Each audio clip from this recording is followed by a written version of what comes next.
Yo guys, welcome back to my channel. If you've not done already, subscribe to Off the Canvas Boxing, like the video, and also comment below what you want me to react to next after this, okay? I have a few things I want to react to, but if you guys have any other suggestions, let me know. I've got Joe Fraser in mind, I've got Sonny Liston, Ali, parts in mind, Roberto Duran. I've got a whole heap of stuff that I have in the pipeline, so if you have any other suggestions, let me know, okay? I'll check it out. Without further ado, let's get to react to this. This is the Jack Johnson, black boxer who lived without fear. Okay, I know a bit about Jack Johnson, but hopefully this will give you a little bit more insight into his career. Alright, so 90s disco music, let's go. Rainy Day Boxing. Picking you guys up. This is the audacious smile of one of the most controversial and inspiring men in sporting history. An iconic grin that enraged those who oppressed, and a symbol of hope to those who are not truly free. Born a second-class citizen in his own country, to then one day become the most recognizable African-American on the planet. Rainy Day Boxing brings you Jack Johnson, a boxing legend. I don't know what he had. Who talked to him? I'm bold. He was crazy. Jack Johnson, big inspiration because what he did out of the ring, he was so bold. Jack Johnson was a black man back when white people lynched Negroes on weekends. They would send him letters saying, "You fighting a white man and nigger, if you knock him out, we'll kill you." He said, "Just kill my black buggers, I'm gonna knock this white man cold." And he would knock the white man out. You liken yourself to him in any way? They say I'm controversial. They say that I'm bold, but I wasn't nothing like Jack Johnson. Johnson's story begins in Galveston, Texas, 1878, the son of former slaves. His traumatic childhood took place at the beginning of segregation in America. As a young working boy, he labored in the many physically demanding and hazardous jobs of his time, all while working for the lowest wage. A period of his life that defined and shaped his muscular physique and mental courage. His fighting days began with his involvement in the Battle Royals, a cruel contest where a group of young African-American boys were blindfolded and forced to fight for the entertainment of the social elite. The majority of the time, Jack Johnson was the last man standing. I'm sure he was. Wow, that's like some... You know, if you guys watched the film The Django or Django Unchained, that's the kind of stuff that they did with the Mandingo fighters. They will put them into just sort of, they'll pair them up against each other. It'll be like fight to the death, and it'll be the slave master and the slave owner would just watch them and just watch them fight to their death. Okay, so wow, that's mad. Scarred from his background, but he wasn't humbled by his background. I mean, he had this rebellious spirit. He was a very aggressive type of individual. He had a rough life. Started fighting at the age of 13. He had his first professional fight at the age of 16 years. In those days, a black boxer didn't get the opportunities that a black boxer would get today. And Johnson, in fact, was pushed around, shoved around. Whoa. Hold on. Black boxer would get today. And Johnson... It was a different time, Ibrahim. It was a different time. Okay, let's go. Was pushed around, shoved around, as so many great black fighters were in those days. Just to step inside of a boxing ring takes courage. And then to know that virtually every person there hates you, maybe hates you enough to kill you. The sport of boxing, still in its early years of existence, was very much considered the white man's domain. Black boxers were heavily restricted and held back in the sport. Tough men and crude brawlers were held in the highest regard in those days. But when one crafty fighter with talent so undeniable began to climb the ranks, even white fight fans took notice. Johnson was one of the earliest men to master the sweet science. With the grace of a ballet dancer, he would demoralize and toy with his opponents. Jack traveled the country, establishing his fighting superiority, humiliating his white combatants as he battered them without mercy. With confidence that even Muhammad Ali could not rival, Jack Johnson knew he was destined to wear the crown. At 6'1" and 212 pounds, Johnson is lean, hard, a master craftsman who loves to set his own pace. Some fight experts consider consider Jack Johnson the perfect fighter, with an almost perfect defense, and he can hit like a ton of bricks.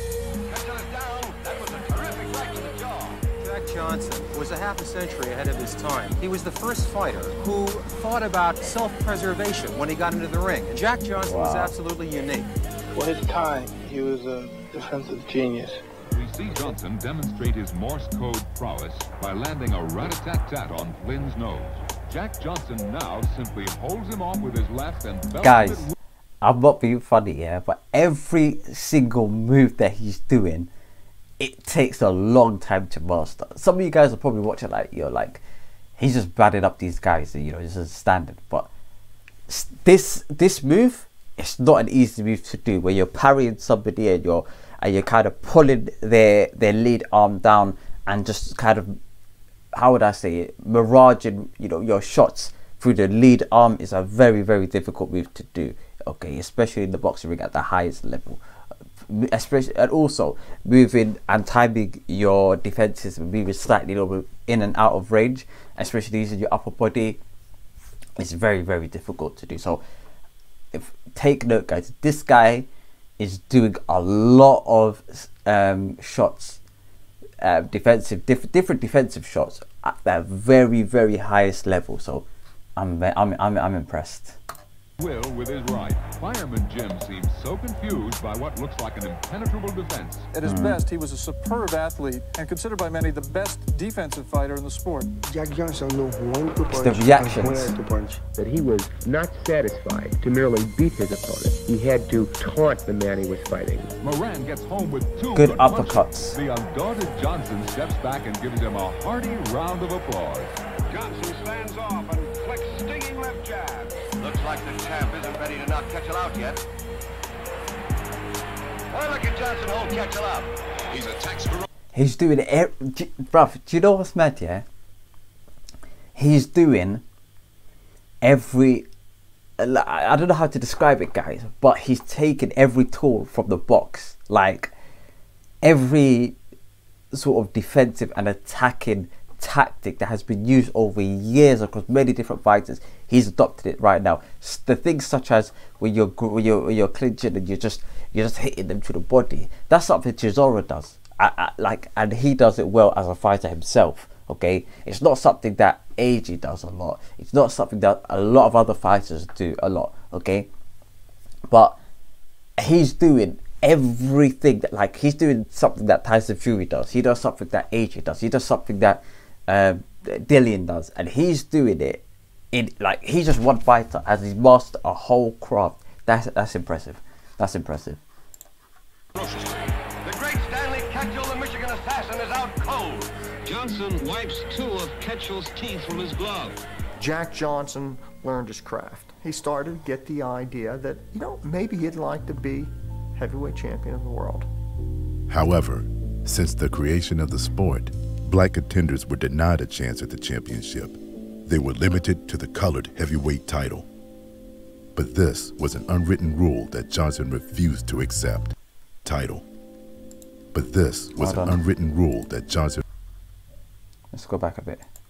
Colored heavyweight title. Fuck. Wow.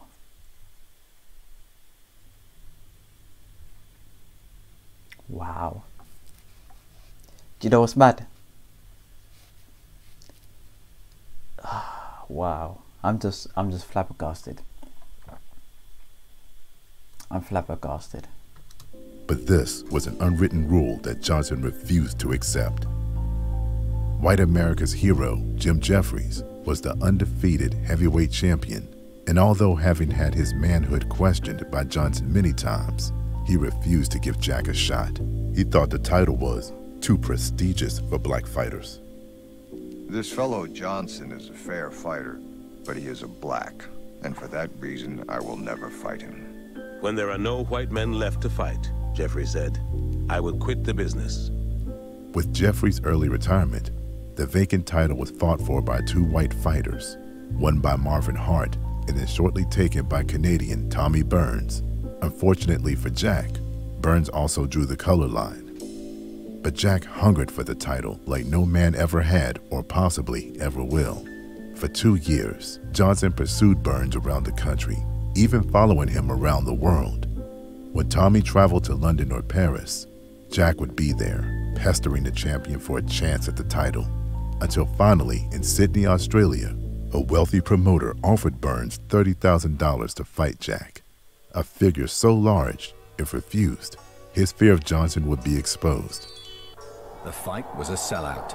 A crowd of 20,000 people, the press and their cameras, gathered to watch the first ever championship fight between black and white. Within a few seconds, Burns was on the floor. Burns got up and was knocked down again. The challenger moves, the champion got his ass beat. Yeah, you're damn right, bro.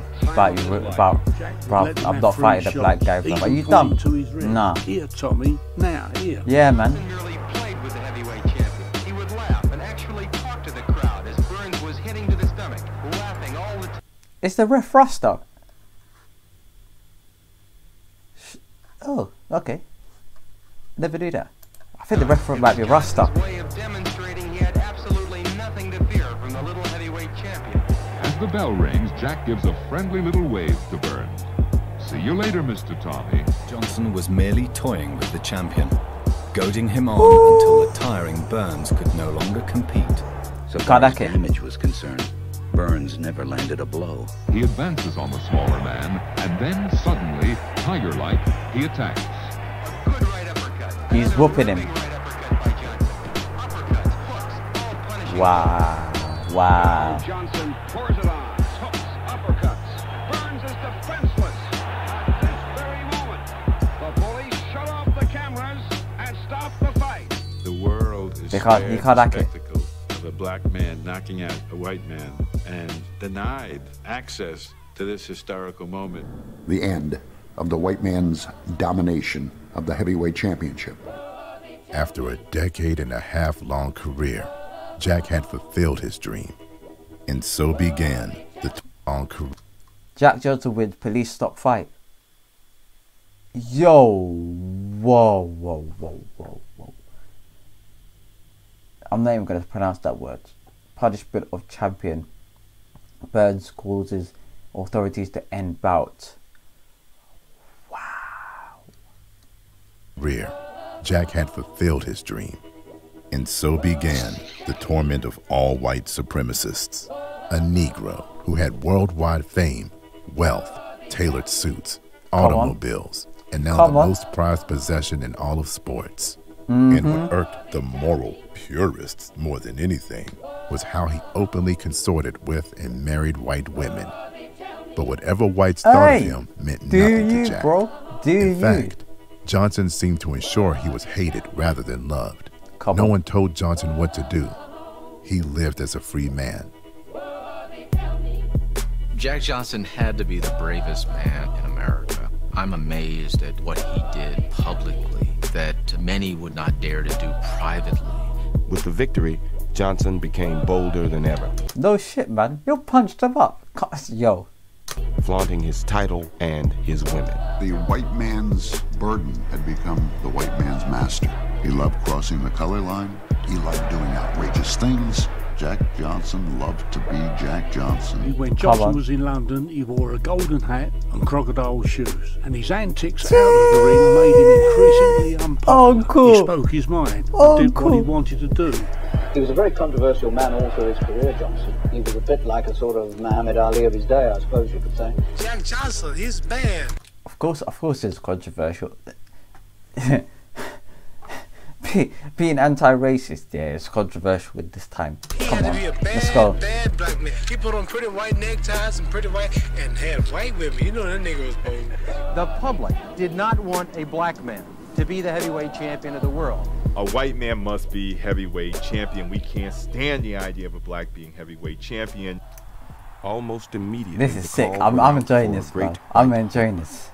White society began to call out for Jim Jeffries to come back to the ring and return the belt to the rightful ethnic group. And so Jeffries became boxing's first great white hope. The fight sparked national interest. It was the original fight of the century. For years, many people longed for Johnson's downfall. Thousands traveled from all across the country, desperate to see their premier white fighter silence Johnson. The honor of the white race depended on it. Never before had a sporting event been such a focus of public interest. The championship battle polarized the nation. Everybody who was anybody and some people who weren't was there. Johnson received numerous death threats before the fight, but showed no signs of fear. When Johnson entered, happy and smiling, cool as ice. A clash between the two men who are ranked as the greatest heavyweight champions of all time. The long-awaited fight is at last underway. Jeffries bears the reputation of being the strongest man ever to enter the ring. Each time he launches an attack, Johnson quickly stifles it. Jeffries is beginning to show frustration, compounded by Johnson's taunts. Johnson lands a stinging overhand right, a smashing right hand by Johnson. Come on. Followed by a jolting right uppercut. Johnson has slowly but methodically worn Jeffries down with hard right uppercuts in the clinches. All right, let's go.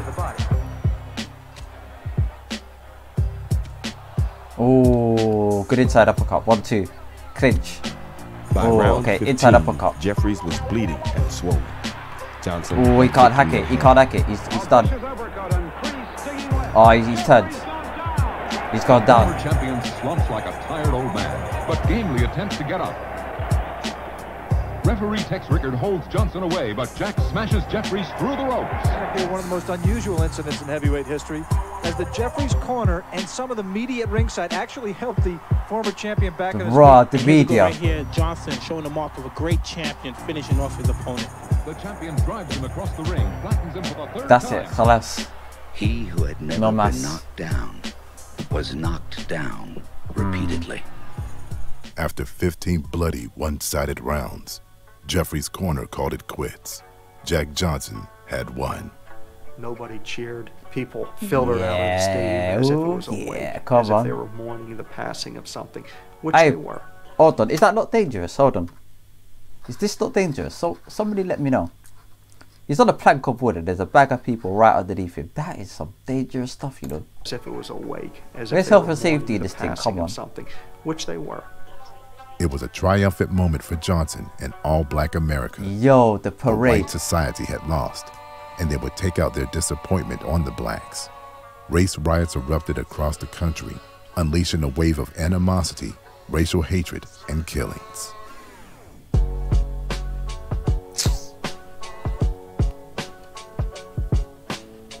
There were shootings, there were race riots, there were many deaths, there were many injuries. This was a time of violently emotional reactions to racial relations. This is open race warfare throughout every section of America. Because they could not beat Johnson inside the ring, they found a way to beat him outside it. Johnson was put under federal indictment on the grounds that he transported white women across state lines for immoral purposes, a dubious charge. The Attorney General of America was first approached to use this against Jack Johnson. He understood, we can't do this. This is a travesty. I think Jack Johnson's reaction initially was, the man's after me again. I can deal with it. If I put money in enough palms, this too will pass. Taking only 2 hours to reach a verdict, Johnson was convicted by an all-white jury and sentenced to a year and a day in federal prison. Johnson was forced to flee the country to avoid prison time. Over the next 5 years, while exiled from his home, he would fight only 5 times, his bank account drying up and his fighting skills beginning to erode. White America, still searching high and low for a white hope, found and sent out the Potawatomi giant, Jess Willard, to conquer Johnson. They met in Havana, Cuba, 1915. Jack, who was now 37 years old and out of shape, had the many Americans who traveled to see the fight believed they would finally see Johnson's defeat. He tries for a knockout in the first 8 rounds and throws everything he has at Willard. Willard is cut, Willard is red, Willard is beaten, and Willard doesn't move a step. He just takes everything. After the 8th round, Johnson's strength, stamina, which was always great, begins to seep out. The spring in Johnson's legs is gone. It is brutally hot. The sun is insidious. Willard keeps his distance with his great reach advantage. And towards the middle round, about the 15th, it now becomes Willard who's pushing forward. Willard is watching closely, realizing that his chance to reverse the momentum of the fight may come shortly. Suddenly, Jess lashes out with a ponderous right. Johnson goes down. Wow. The impossible. My boy's getting beaten up. The search for the great white hope was over. Jack Johnson had been dethroned. The partisan crowd goes wild. After 7 years, the legendary champion's reign had ended.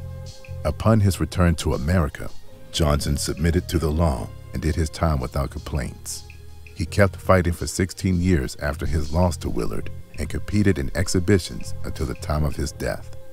In his era, he was what haunted the nightmares of many, but today, his legacy is an endless source of inspiration to all those who need uplifting. Although experiencing a life filled with pain, adversity, and constant battles with prejudice, he never surrendered his pride. He was a man who lived without fear. No question, the man had a stormy life and in many ways a tragic life. Jack Johnson deserves his place among the boxing greats. He beat everyone in his time. That's all a person can be called upon to do. Jack Johnson, unquestionably, is one of the great heavyweight champions of all time. That Jack Johnson came along much too soon and perhaps generations ahead of his time. I should not be here, but wow, he's super old. I want to do something good. And out of doing that something good, something will come good to me. If you enjoyed this video, don't forget to hit the like button, share it with your friends, and subscribe. Come on, bro. All the time. Do you know what, fam? What? I like this guy, man. What a video. What a video. I am impressed, man. I am impressed. I'm definitely going to do reactions to these two videos as well. The Rocky Balboa, the Sonny Liston one as well. But this might be one of my favorite reactions to do. Definitely, it's up there. It's definitely up there, okay, guys? But if you haven't done already, subscribe, like the video. Peace, love, prosperity. I'm gonna see you guys in a bit. Peace.